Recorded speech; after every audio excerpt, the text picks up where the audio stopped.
Hey there, and thank you for joining another episode of the Designated Pundits when we're previewing each and every of the 30 Major League Soccer teams heading into the 2025 season.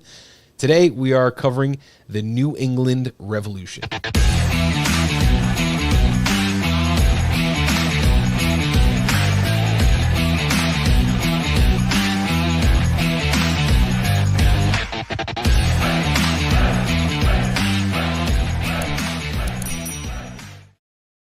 Here today with my co-hosts Scott, Omer, and Greg from Revolution Recap. How you doing today, buddy?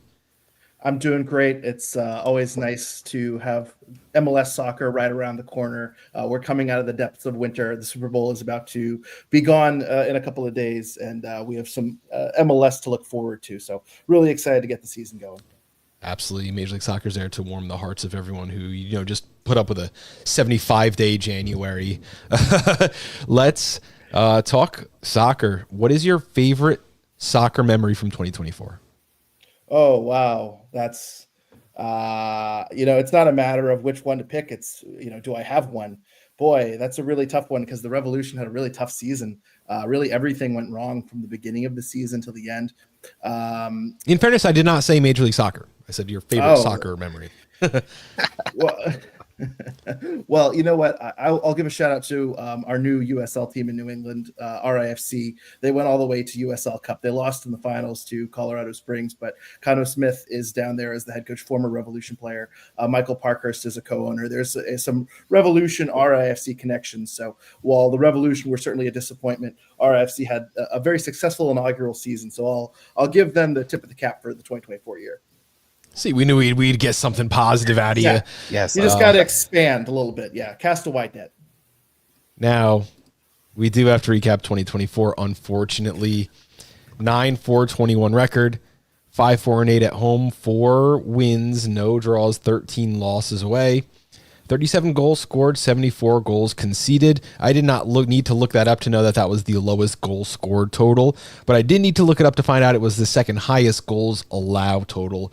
Not a recipe for winning, minus 37 goal differential, finished 14th in the East. It was a tough year. Do you want to talk about it?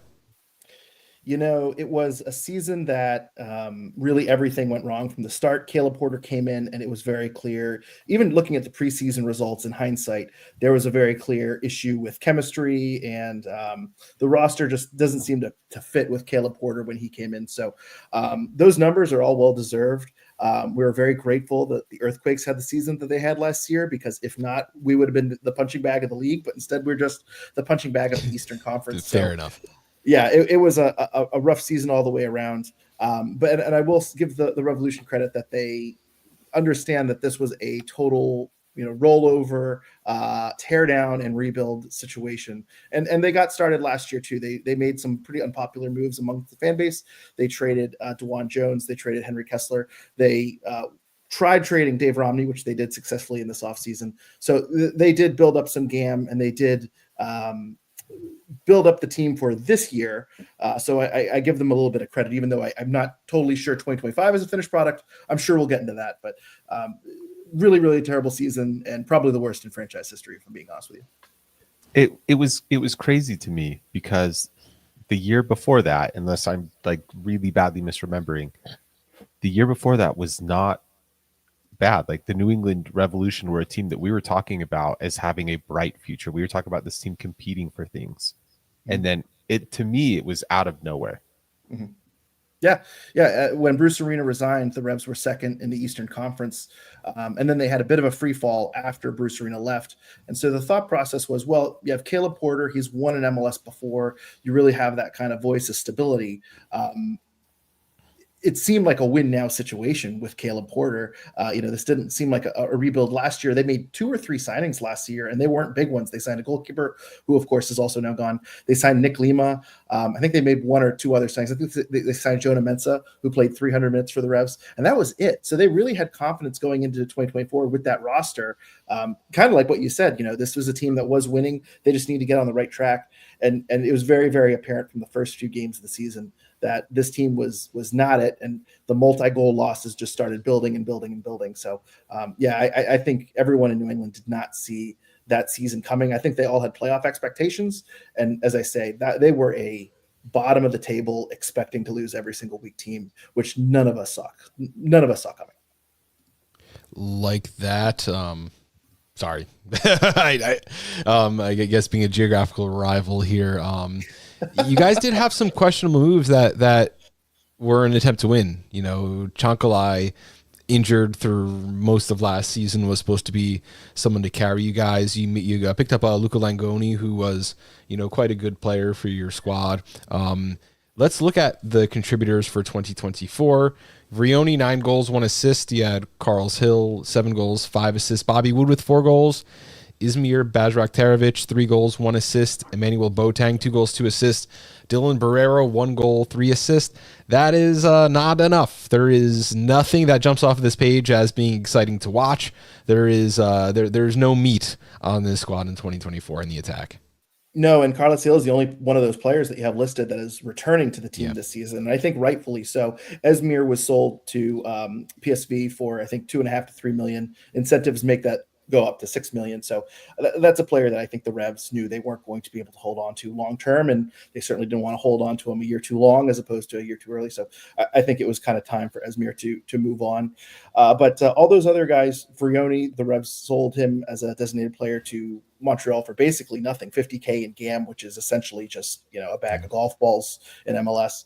Bobby Wood is left as a free agent. Ima Boateng has been traded to San Diego, and Dylan Barrero, they actually had an option on, and they declined to pick it up because apparently the salary was too high, and he no longer would have the U22 designation, and so they didn't want a $1 million salary or something to that effect on the books for that level of production with 1 goal, 3 assists. Really talented player when he came over to New England, but post ACL injury, his 2024 was very disappointing. He had a lot of temper tantrums. Seemed like a big disciplinary issue going on there. So seems like a headache that the Revs were ready to rid themselves of. So yeah, they're really starting fresh, totally in the attack outside of Carlos Hill.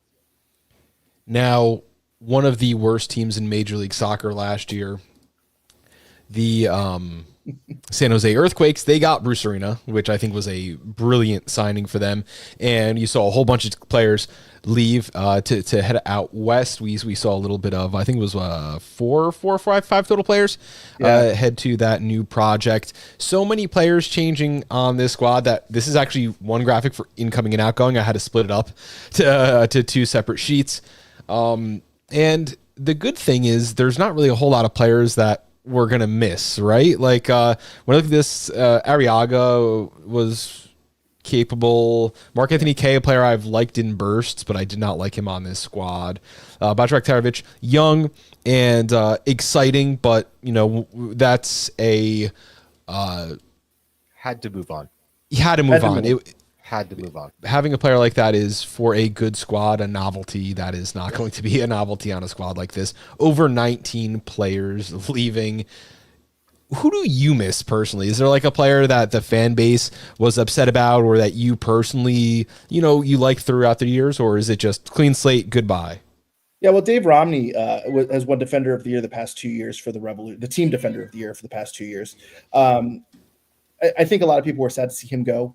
Of course, he was packaged with Ian Harkes and Mark Anthony K in that deal to San Jose. But as I mentioned, Dave Romney, they tried moving on from him not last off season. In the primary transfer window last spring, Tom Bogart reported that they were shopping Dave Romney for $100,000 in GAM, which is next to nothing for a solid center back. So I think that, you know, if you're Dave Romney, you have 1 year left on your contract. How motivated are you going to be to stay in New England and play for Caleb Porter when you know he wants to get rid of you? They actually brought in Arriaga to replace Dave Romney, and Romney ended up working his way back into the lineup, and then they shipped out Kessler. So, Dave Romney, I think, is probably the one that I think fans will miss the most. Ian Harkes was a pretty solid piece off of the bench for us. But again, I think in order to get Mark Anthony K's salary off the books, I think they need it. And Esmir, I think we really enjoyed seeing Esmir rise as a prospect. But when Chankalai comes back, you're going to have Chankalai on one side and you're going to have Luca Langoni on the other side, and you'll have Carlos Hill in the middle. So Esmir is the odd man out, and his value is just going to drop more and more and more. And the Revs also have Noel Buck right now, who a couple of years ago they were talking about selling to a Premier League team for $3 to $5 million. there's no takers right now. Nolbuck is kind of in purgatory right now with the Revolution. He just went on loan to Southampton to play for their U21 teams. There was a purchase option. Southampton declined. So that's a prospect that the Revs could have gotten a pretty solid fee for a couple of years ago. They held him too long. I don't think they wanted to see a repeat with that in Esmir. So all those guys, it makes a lot of sense to why they're moving on in the scope of this kind of tear down type of situation. Now, looking at these incoming list, you do get 3 of the 4 players that I would project to start in the center back position. Fofana, Brian Ceballos, who is misspelt on this for some unknown reason, Tanner Beeson. Those are the 3 guys incoming. I think any 2 of those will be slotting in at the center back position, with maybe Andrew Farrell taking a little bit of a step back, taking some minutes in and where he can. When we look at the incoming players, yeah, you get Leonard Campana, who scored a bunch of goals for Miami, but his XG numbers were atrocious. Kind of showing that he needed a little more opportunity to get those shots than any other player in Major League Soccer. You got a signing here, Ignatius Ganago, who is supposed to be a very talented winger, was not a cheap player, and it was a little surprising to me knowing that Chancalay is going to be coming back and we want to see as much of him as possible. So can you talk about the Ignatius Ganago signing? Yeah, this one's a pretty strange one because I'm sure there's a similar type of situation that's happened in MLS, but for the Revs, this is kind of new territory. They've actually signed him to a 6-month loan, and that can be extended to a 12-month loan. And then there's also a purchase option, I believe, at the end of the season. So essentially they can extend the loan through the end of the year and then exercise to purchase. Ganago, I believe, tore his ACL a couple of years ago. So right now his parent team, I guess, doesn't have a role for him. He's played a few games where he's played 70, 80 minutes. That's a pretty – they're building up his fitness whatsoever. So it seems like this is a scenario where, due to his injury, his team has kind of moved on, or they've found someone to replace him in the short term. And so he's essentially an excess part right now. So the Revs are kind of benefiting from that, and they'll be able to kind of move him around or play him here and there. I believe the purchase option also comes into play if he plays 60% of the games this season. So I think Campana is going to start in Ganago. Even if he's great, they might be trying to rotate them and make sure they don't trigger that option, because he's going to be a designated player if they trigger the purchase option. So it's an odd kind of move, but he's a League One striker who, apparently pre-injury was a phenomenal player and seems like certainly like someone who could excel in MLS. He's just had a couple of rough years, so the Revs are essentially buying low right now. I do kind of share your concerns on Campana too, but I will say we've had Giacomo Vrioni for 2.5 years, a bit of a black hole up there at striker. So just it is a bit. I know the Revs went out and spent, I think, $2 million on Campana, and in order to fill that striker spot, I think they did probably overpay a little bit. It was, I think, $2 to $2.5 million in GAM, but I think not being at the time before Vrioni was moved on from, the Revs didn't have a designated player spot. So I think they paid a bit of a premium in order to fit him onto the roster. And now the Revs have a designated player spot going into the season, which I think is a huge premium in case one of these players across the field doesn't work out. Here's a little depth chart I threw together before today's episode. I threw it out online to get some feedback. We don't know in a lot of spots. There's some position battles, and I guess that's, not being a top tier club. That's the kind of thing you face. So don't look at this and think that this is what it's going to look like week 1 or certainly week 30. We have no idea, but we do know a couple places. So let's start at the goalkeeper position. Yeah, Alhas Ivicic last year was the Revs signed him. He was, I believe, released by Portland, and the Revs were able to bring him in on a supplemental contract. So he essentially was one of the bright spots of the season. Not going to win MLS Goalkeeper of the Year or anything like that, but performed very admirably. And, obviously with the number of goals conceded, he was tested throughout the year. So a pretty solid goalkeeper. And the Revs have also brought in Alex Bono from DC United. I assume to compete for that first position, but I have to imagine that Ivicic is in the top spot. I will say Ivicic's contract is up at the end of the year, so I believe Bono is a 2-year deal. So maybe that is adding into it that the Revs have cover in negotiations with Ivicic if there's a contract negotiation going on. Do you want me to go around the field too? Well, let's move up to the defense. I think I know what's going on here. Andrew Farrell's been on the team for a very long time. He had his heyday, but I think Fofana, Ceballos, and Tanner Beeson are, the top tier center backs right now. What is your favorite pairing, and how do you see the depth chart working? I actually think this depth chart is pretty accurate to what I would imagine this being. So, Bob, I gotta, 5 stars for this depth chart. Very well done. I mean, this is for so many new players and position changes and whatnot. I think Fofana and Ceballos, they're both TAM signings. They're both pretty young. I believe Fofana is 26, Ceballos is 23. Both seem to be kind of in odd situations. Fofana was stuck in League Two. He has a little bit of League One experience, but his team was in League Two, and it seemed like he was just too good for League Two in France. Ceballos, I believe, was on loan in Ukraine, and then he played a couple of games and then he's just been called back. So it seems like he is a guy that, again, in a bit of a weird situation that the team is looking to move on from or an excess part. So both those guys came in on TAM money. I assume those are the starters. In my experience, TAM, center backs that have never played together and that are completely new to the league and that speak different languages may not be a winning combination for a team that just conceded 74 goals. So I have a major but they might not be worse. But they might not be worse. They I might hope not they're be not. worse. The bar is low, so hopefully they are able to go over it at least a little bit.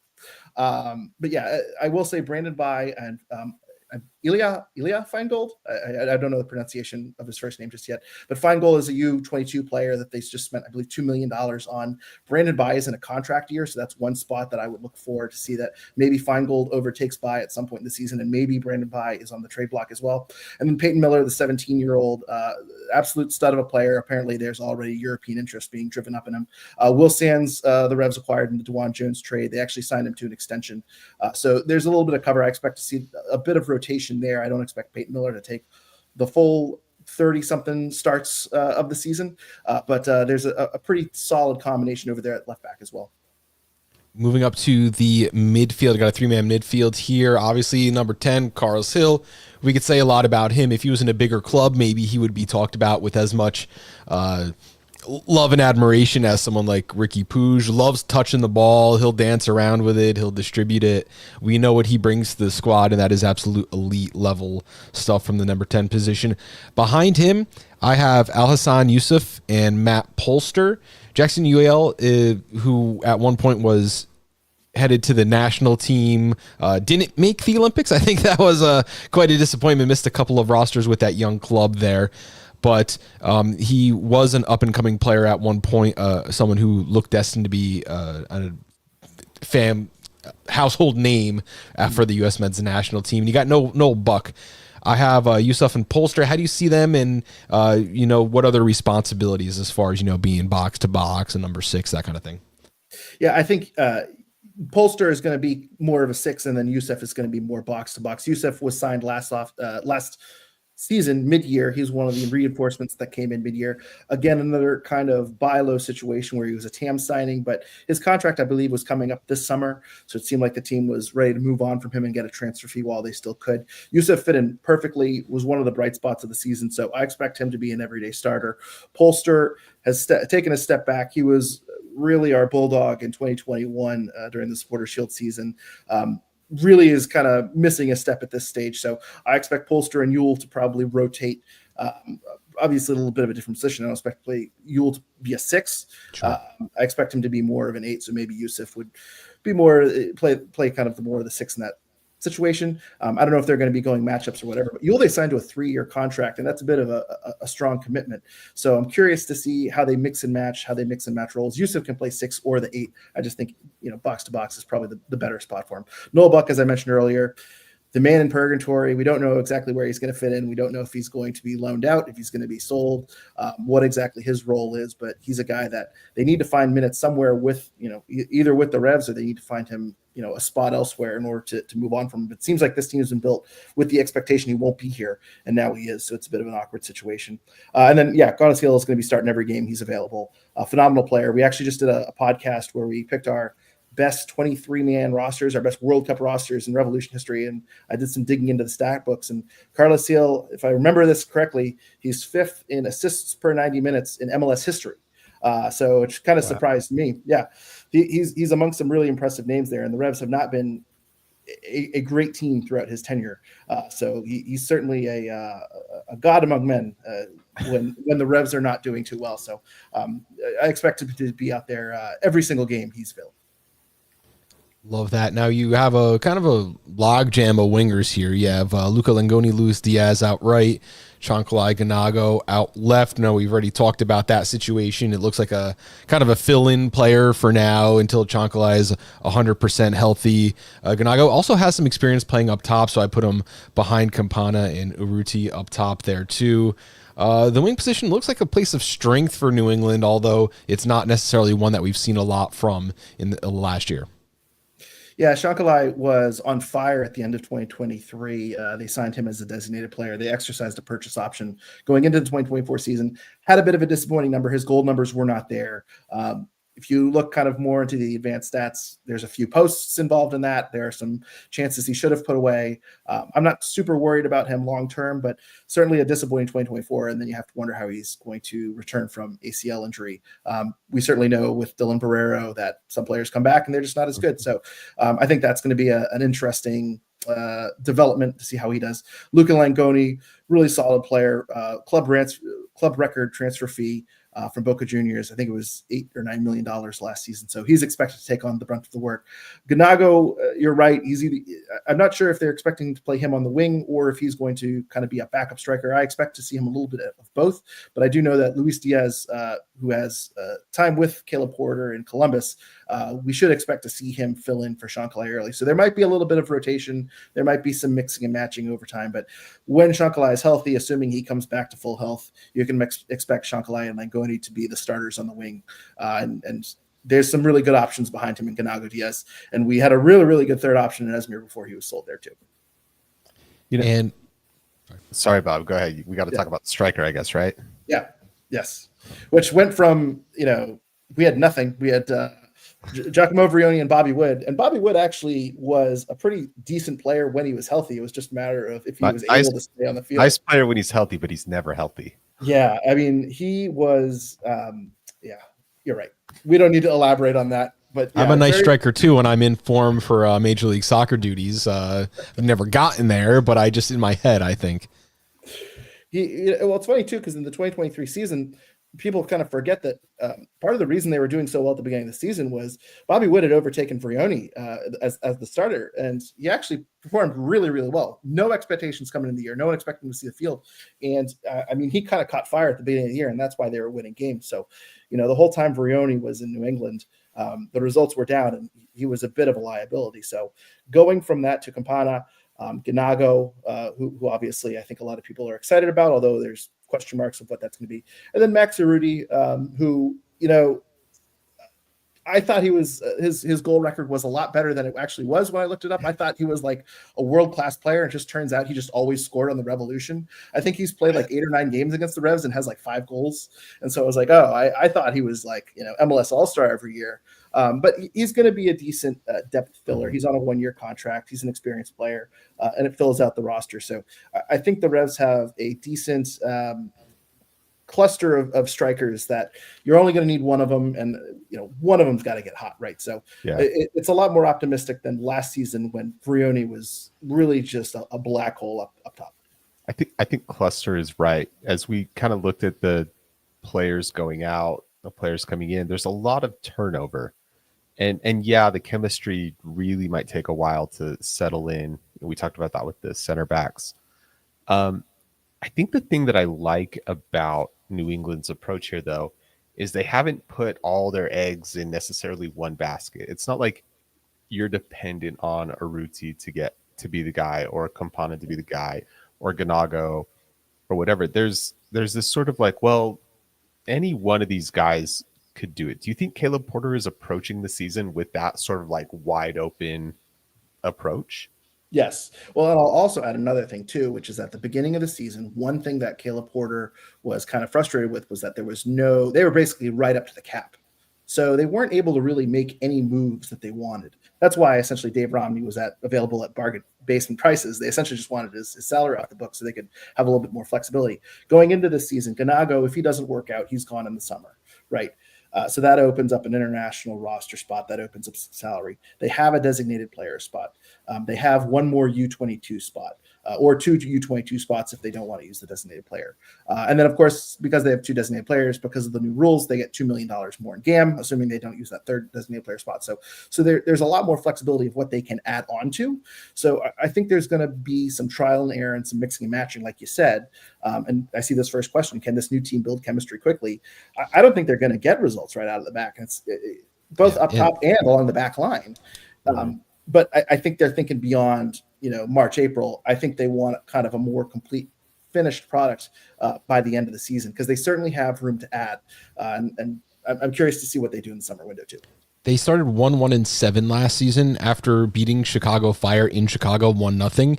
They went 2-1-10 with 10 losses in their first 13 games. So I think that is going to handcuff this team. Like, I don't see this as a playoff team, just because when you have that much turnover, you just need some time. And maybe Porter puts together, maybe they have a great preseason. Maybe they do get some chemistry off the bat, but that for me is going to be a little bit of a detriment to this team. Next one, what formation is used most often?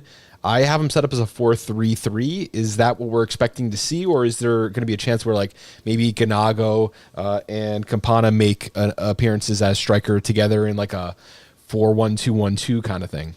Yeah, well, I have your depth chart, the 4-2-3-1 or the 4-3-3. That's kind of my expectation for what the Revs are going to roll out as. But as we just kind of said, there's a lot of moving parts here. There's a lot of pieces that we don't know, what they're going to finalize on. If Campana is scoring goals left and right, and if Ganago looks like the real deal, if Shakalai isn't returning from injury effectively enough, do they kind of move to a 4-4-2 or a 4-3-1-2 or something like that?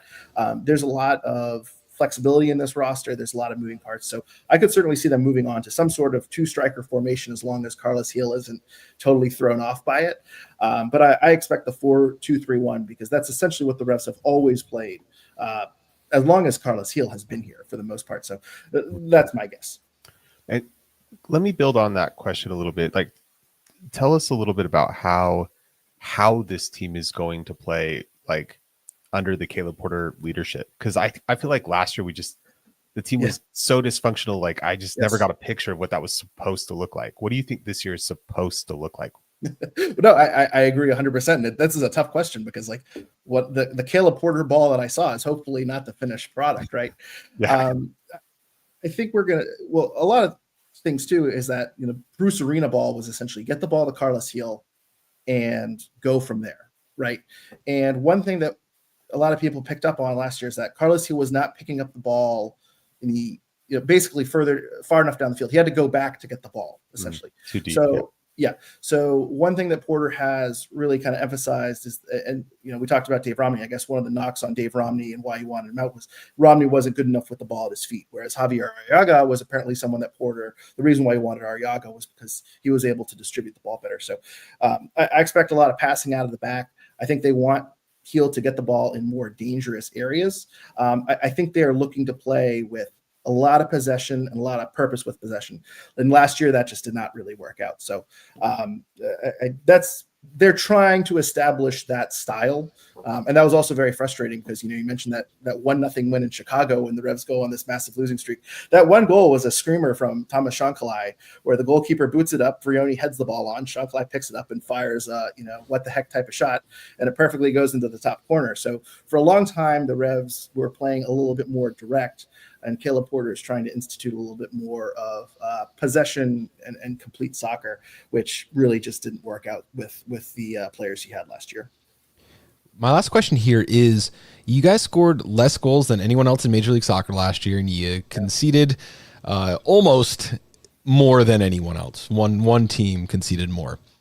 If you had to say, okay, this team got back to normal in attacking or defending, which would you put as the greater chance? Does this team have a better chance at improving their offense or their defense? Absolutely offense. And again, I think it's worth pointing out again, they can still go out and get a designated player. So if Campana doesn't work out, if Shakalai gets hurt, if Langoni gets hurt, they can still get a designated player. They can still get a U22 player. And those spots are typically added at the attack. So all the attacking options we listed, they can still kind of add on to that and add someone mid-season. The defense, we kind of talked about a lot of question marks. You have a 17-year-old left back You have Brandon Bai, who's in a contract year. He's the veteran of the team, and he's in his late 20s. And then you have two international center backs that are 26 and 23 coming into the league that are brand new. I hope they certainly don't concede 70 plus goals this season. That would be really, really rough again. But I think there's more holes right now in the defense, and the defense is going to be a little bit more of a project, whereas I see a lot more experience and a lot more quality on the offensive side of the field. Awesome. Yeah. I 100% agree with that. Especially the way we talked about the defense. I agree that offense is definitely the thing to improve. Looking ahead at this season, let's project a little bit. We got a couple of questions. What do you think is realistic for this team? What do you think is the best possible outcome from this team? What do you think is the worst possible outcome for this team? I'll just kind of prime the pump here with this. Realistically, I think this team had nowhere to go but up. I think the roster is improved, and even though it'll be rough, I think there is more reason for the locker room to have a little bit of hope. I think the effort is going to look maybe a little bit better, and so I think this team does improve.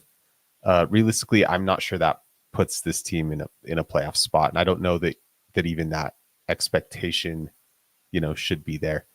Worst possible outcome is the team's back where they were, but I think very realistically and best possible outcomes are that this team is improving and starting to climb that Eastern Conference table. Is that how you see it? I think that was really well said. I think that there's really nowhere to go from up. But if you look at the players that the Revs brought in, I should have said this when you had the incoming players slide, but if you go through the age outside of Urruti, all these guys are probably mid-20s-ish.